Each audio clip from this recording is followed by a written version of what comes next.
Presidente Lewandowski, senhora presidente Dilma Rousseff, senhoras senadoras, senhores senadores. Presidente Lewandowski, eu primeiro queria confessar aqui que acabei de fazer uma descoberta, para mim, absolutamente surpreendente.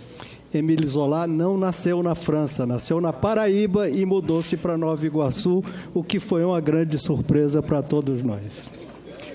O Brasil todo reconhece, e não há nenhum senador nesse plenário, presidente, que não a respeite por seu histórico de vida. Ocorre que quem está aqui em julgamento não é aquela mulher que enfrentou a ditadura com bravura. Hoje, nesse momento, a quem ninguém felicita, quem está sob julgamento é a presidente da República, Dilma Rousseff. Vossa Excelência vem hoje a este plenário apresentar sua defesa e se diz injustiçada, defensora da democracia e, mais ainda, como portadora da verdade. Vossa Excelência trouxe ainda a imagem de uma árvore frondosa que está definhando, comparando-a com a economia brasileira, que foi atacada por uma peste daninha, a crise internacional. Vossa Excelência a invoca como causa da nossa tragédia econômica. Esse argumento, no entanto, desaba diante dos fatos. Olhando os anos de 2014, por exemplo, o Brasil cresceu 0%, o mundo cresceu 3,4%, a América Latina cresceu 1,3%, os emergentes como nós cresceu 4,6%.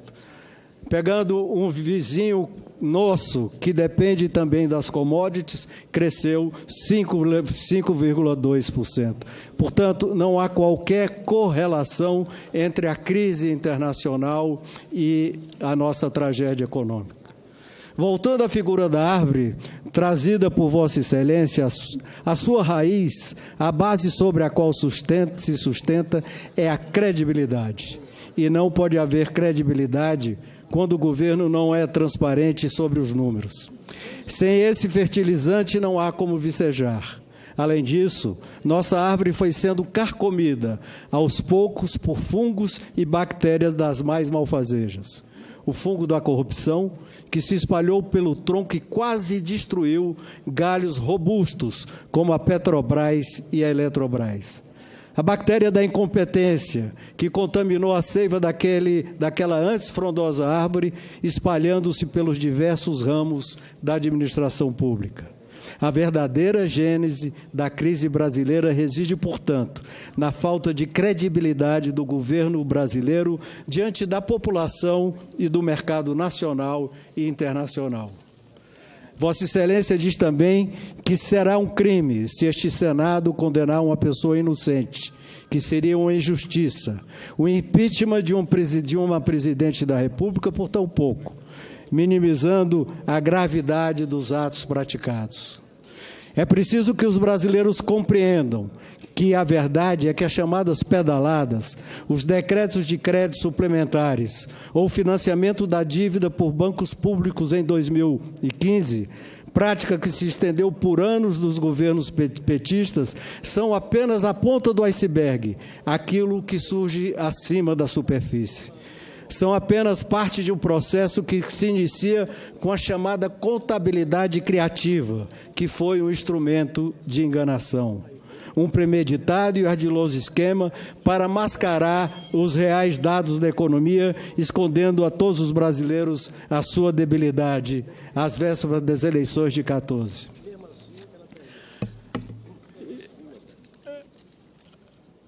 Aqui confessou o ex-ministro Nelson Barbosa, ele que compartilhou com Vossa Excelência da verdade dos números, aqui neste mesmo plenário, entre constrangido e desconfortável, que teve que fazer em 2015 o maior ajuste fiscal da história deste país. Ora, por que impor tanto sacrifício aos brasileiros se a economia brasileira estava em ordem? Indo agora objetivamente à minha pergunta, Eu gostaria de que Vossa Excelência me esclarecesse. Não se tem notícia de atrasos no pagamento de bancos privados, como o Bradesco, BTG, Pactual, Citibank, que opera linhas de crédito subsidiadas com subvenções econômicas custeadas pelo Tesouro Nacional. Documentos do...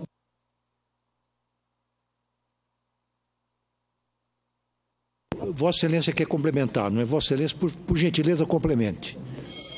Informo que os pagamentos eram feitos religiosamente a esses bancos privados todos os meses. Por que essa diferença de tratamento? Ou Vossa Excelência privilegiava a banca privada, contradizendo todo o seu discurso, a senhora Presidente da República, se valeu premeditadamente do seu poder de controle sobre bancos públicos para financiar a dívida do seu governo, infringindo a legislação, incorrendo assim em crime de responsabilidade. Muito obrigado, presidente. Obrigado, senador Tássio Gereissati. Devolvo a palavra ao eminente presidente da República. Senhor senador Tássio Gereissati, vou responder com grande interesse às suas considerações. Eu sou senhor Tássio Gereissati, senador, a mesma mulher que resistiu à ditadura, porque eu só cheguei aqui porque essa foi a minha trajetória política, como também eu tenho certeza que a trajetória política do senhor é uma trajetória de luta e também de resistência à ditadura. Eu não sou duas mulheres, eu sou uma mulher. Por isso me referi à minha vida. E dela tenho muito orgulho. Eu não falei, senador, em nenhum momento, que a árvore frondosa era da economia. Eu falei, senador, que a árvore frondosa foi das conquistas que nós tivemos em 1988, quando estabelecemos o Estado Democrático de Direito e a Constituição Cidadã. Essa árvore frondosa é que pode ser ceifada pelo machado, que foi a imagem, a metáfora que eu fiz, quando se trata de golpe militar, porque você derruba a árvore e, ao mesmo tempo, se derruba os galhos da árvore, partes da árvore. O machado ceifa tudo, acaba com o governo e com o regime democrático. Eu considero, senador, que o que caracteriza um golpe parlamentar é o fato que não há este machado ceifando a árvore. O que há, senador, é um ataque às instituições, comprometendo as instituições com espécies de fungo e de parasitas que podem corroer as instituições. Por quê? Nós sabemos que nesta questão, o mais grave, aliás, dos crimes é condenar uma inocente por um crime que não cometeu, principalmente sendo uma presidenta da República, e romper a Constituição. Por isso que a literatura chama esses golpes de golpes parlamentares. Não há, senador, em toda a teoria política, em nenhum momento, golpe de Estado é igual a golpe militar. Golpe de Estado é a substituição de um governo legítimo, sem razão, por quaisquer razões que aleguem, tendo em vista a substituição indevida. É nesse sentido que a árvore frondosa é corroída por parasitas, mesmo não acabando com as instituições, não impedindo, por exemplo, como nós vivemos, senador, não impedindo o direito à liberdade de opinião, à liberdade de expressão, à liberdade de imprensa, enfim, mantendo os direitos. Esse é um processo que mais cedo ou mais tarde cobra o seu preço, cobra as suas consequências. E muitas vezes ele leva a algumas restrições democráticas para impedir que os opositores protestem. Agora, eu acho, senador, que nós temos de voltar um pouquinho atrás. Em 2008, o senhor sabe, dado que o senhor é uma pessoa que tem grande conhecimento nessa área de economia, o senhor sabe que o mundo, a partir de 2008 e 2009, e se arrastando por um longo período, teve quedas de -3%, -4% e até -5% em um ano. Quando, senador? Quando a crise se abateu de forma muito incisiva sobre os países desenvolvidos. Isso envolveu os Estados Unidos, envolveu a França, a Espanha, Portugal, a Itália, envolveu todo o euro. E esse processo de queda ocorreu de forma defasada. Enquanto isso, o que acontecia? No Brasil, nós fizemos as políticas anticíclicas. E aí, o ano de 2010, quando o mundo caía de forma vertiginosa, nós crescemos 7%, se eu não me engano. Crescemos também em 11, 12, 13 e 14. Só que, senador, a crise atingiu os países emergentes, todos. A China, que tinha uma trajetória de crescimento acima de 10%, caiu para menos de 7%. O único país que teve um desempenho melhor foi a Índia, porque a Índia tinha um problema externo, um problema nas suas contas externas muito sério, que era o petróleo.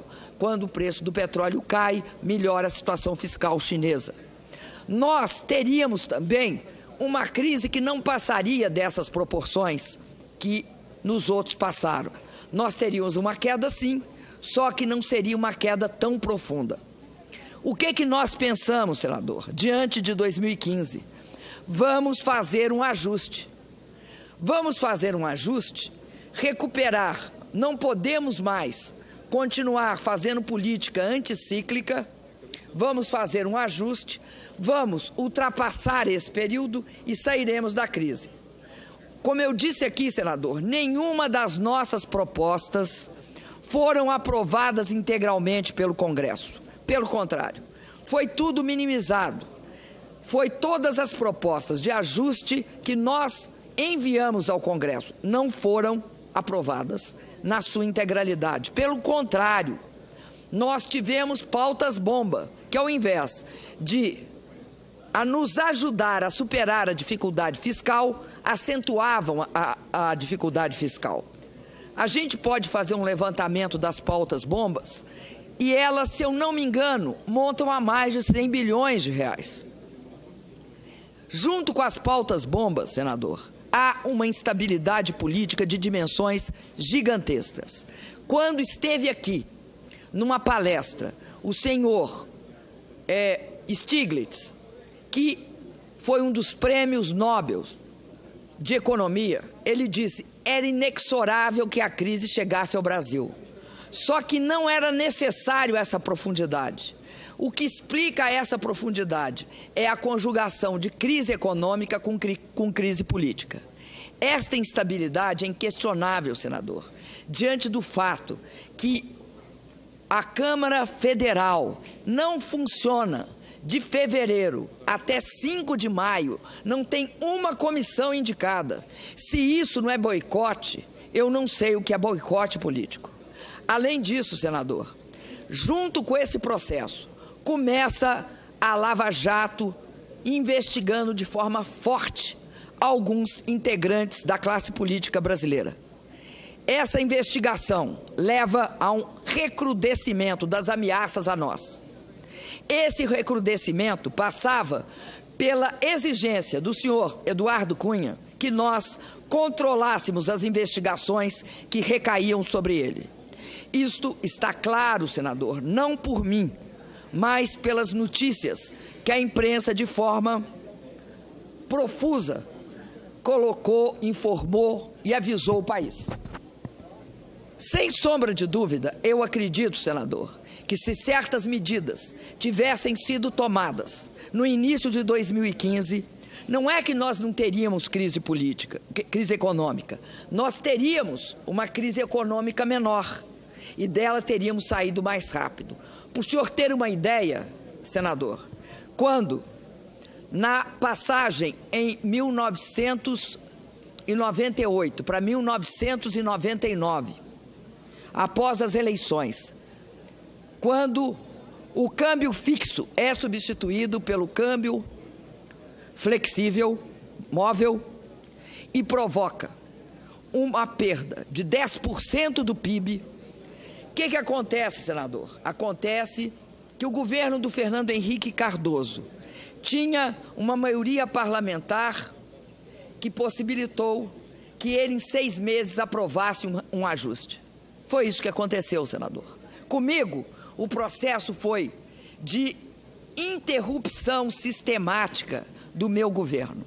Para o senhor ter uma ideia, 2 meses depois da minha posse, o impeachment era tratado em todas as circunstâncias e a crise não tinha se aprofundado de forma avassaladora ainda. O mercado e nós supunhamos um crescimento de 0,8, compatível com o ajuste do país. Então, eu não estou querendo, senador, deixar de lado as minhas responsabilidades. Eu estou falando, senador, que eu fiz todo o possível e o impossível para impedir que o país tivesse uma crise tão profunda. O possível e o impossível. E o que eu enfrentei, senador? Eu enfrentei 2 coisas. Uma sistemática disposição a construir um clima, um meio ambiente propício ao impeachment. Um meio ambiente em que, inclusive, chantagens explícitas, como reconhecida pela acusação, por parte do então presidente da Câmara, senhor Eduardo Cunha, teve espaço em toda a mídia brasileira, que não prima por ser muito favorável ao meu governo. Não fomos nós que colocamos essas notícias no jornal, foram os próprios conspiradores que o fizeram. Então, senador, eu quero dizer ao senhor que a credibilidade, a perda da credibilidade é responsável, tem na sua responsabilidade também o fato de se tentar inverter a relação de causa e efeito. Acham que é 3 decretos e o Plano Safra responsáveis pelo aprofundamento da crise, e não o inverso. Quando o inverso, em qualquer lugar do mundo, a crise econômica provoca queda vertiginosa de receita. Nós tivemos uma perda de 180 bilhões e não havia, por parte dos senhores parlamentares da Câmara, nenhuma sensibilidade para aprovar as medidas necessárias para o país sair da crise. Se nós continuarmos nessa batida, a crise este ano vai se aprofundar ainda mais e no ano que vem não vai ter recuperação. O que não é possível é essa política do quanto pior, melhor, em que a oposição perde completamente a dimensão dos seus atos e pessoas que um dia antes eram contra certo tipo de proposta, votem as propostas que eles negavam até então. Então, eu quero dizer ao senhor uma última informação. O Plano Safra, que é fundamentalmente financiado pelo Banco do Brasil, mais de 85%, eu acho que é mais de 90%, dos recursos, são recursos operados pelo Banco do Brasil desde que o plano começou. 2 bancos privados atuam no custeio. 2 bancos cooperativos, com valores bem pequenos. No Plano Safra, senador, há outro banco, o BNDES. O que ele faz? O Finame Rural, financiamento de máquinas e equipamentos, o financiamento de por exemplo, de pequenos tratores, pequenos equipamentos para agricultura familiar, o BNDES. E não é um participante forte num programa chamado Plano Safra. Então, senador, não é verdade que isso aconteceu nem com o Bradesco, nem com o Banco Pactual. Pode ter acontecido em outros programas, mas no que está aqui na pauta e sendo julgado, eu informo ao senhor que, sobretudo e substantivamente, quem era o grande financiador e quem é o grande financiador é o BB, Banco do Brasil, e o BNDES lateral. os dois bancos cooperativos têm uma parcela muito pequena do financiamento. É a única relação direta que a União tem com um banco privado, no caso do Plano Safra da Agricultura Comercial e Familiar. Então, espero, senador, que eu tenha esclarecido as dúvidas que o senhor externou.